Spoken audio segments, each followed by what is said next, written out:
Dans la mythologie grecque, l'aigle marine était le trésor des sirènes, ajoutant une touche de magique à son héritage.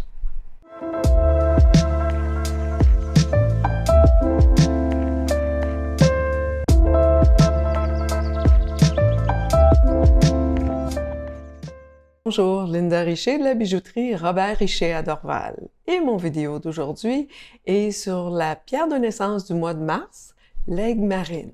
Elle nous séduit par sa transparence et sa teinte de bleu pâle à bleu foncé, à même bleu verdâtre, qui nous rappelle les nuances de l'eau de mer. Son nom est dérivé du latin aquamarina, qui veut dire eau de mer. Avec raison.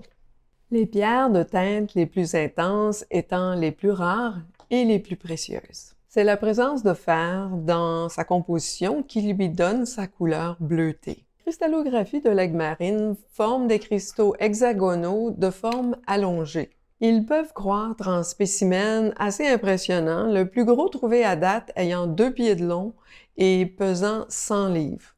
Fantastique ce que Mère Nature peut faire!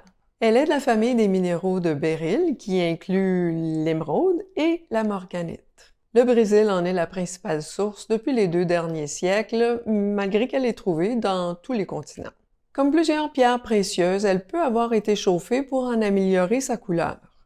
Ce traitement est absolument permanent et c'est un traitement qu'on fait depuis toujours. Les aigles marines sont très souvent sans aucune inclusion et limpides comme l'eau. Avec une dureté de 7,5 à 8 sur l'échelle de Mohs, elle peut très bien être portée au quotidien.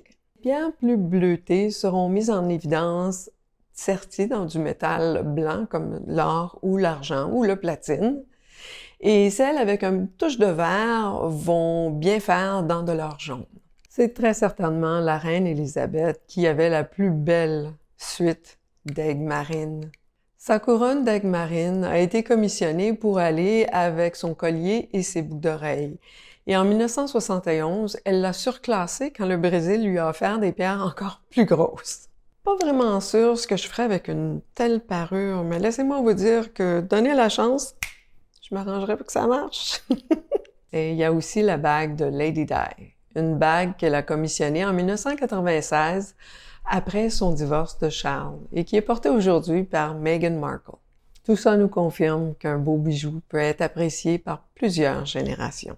Est-ce que vous avez apprécié cette vidéo? Si oui, s'il vous plaît, aimez et partagez. Vous trouverez des bijoux en aigle marine sur notre site web à robertricher.com.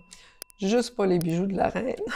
Ah, et je vous ai pas présenté mon bijou en aigle marine, mon pendentif que Pierre m'a offert. Il a même gagné un concours de design pour celui-ci. Donc, je le porte avec beaucoup de fierté. Merci.